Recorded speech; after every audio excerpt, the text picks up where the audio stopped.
Hey, it's JareDog, Jeremy Danley from JareDogOnDemand.com, 10xyourgigs.com, blah, blah, blah. I have about another hour and a half left after a 5-hour drive, after a 3-night run. I'm finally heading home.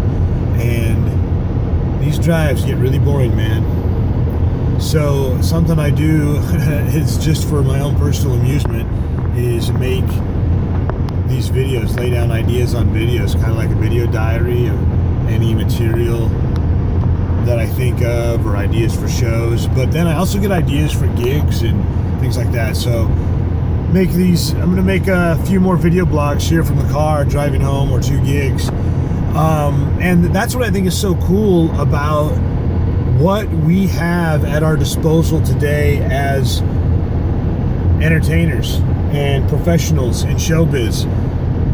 This phone in my hand is a broadcasting station, so I can make this video, throw it up on YouTube, and yeah, maybe it'll only get 34 views, maybe it'll get 34,000, who knows.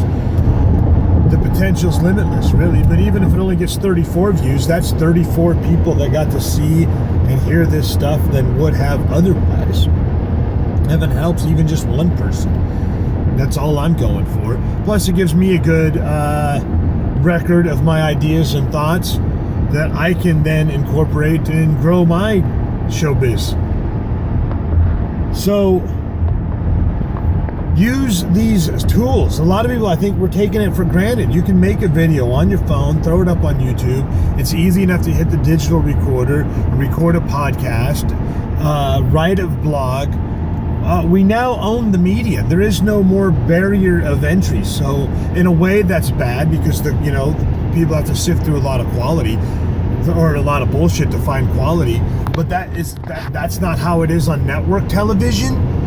I channel surf sitting in the hotel room. I'm bored off my ass. It's really hard to find quality even on network television or on, network broadcast radio. A lot of the best stuff that I find is on YouTube or podcast or somebody's blog that I write, and it has a more direct appeal to me. Sure, maybe only 35 other people watch it, but those 35 other geekballs just like me that want to go deep on a subject, or maybe have just that kind of bizarre sense of humor. And we can all be doing that as entertainers. You can create a piece of content every week. Just do something every week, whether it's a video blog or a podcast or a blog, or do some memes. You can do a lot more than just one a week. But even if you just consistently do something once a week, you will begin to build a following. Even if it's a small one, it's still a following and it's still a niche. And it gives you a very good outlet for creativity and feedback.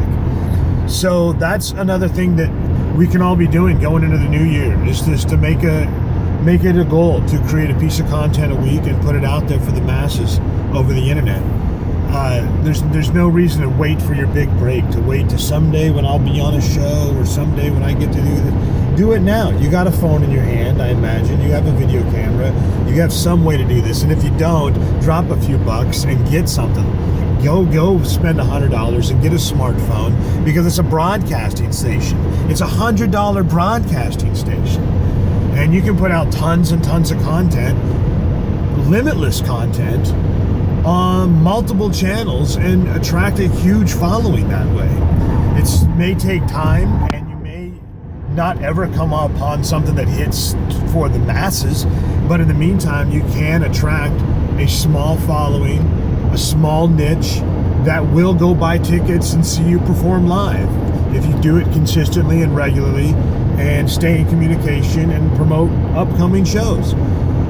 So just a little bit of thought there. Take some time this year and get in the habit of creating consistent content that you deliver via these channels that are now available to all of us for very, very cheap. That can be a goal for 2016. Hope this helps. I'm Jeremy, JareDog, 10xyourgigs.com. All right, we'll talk soon.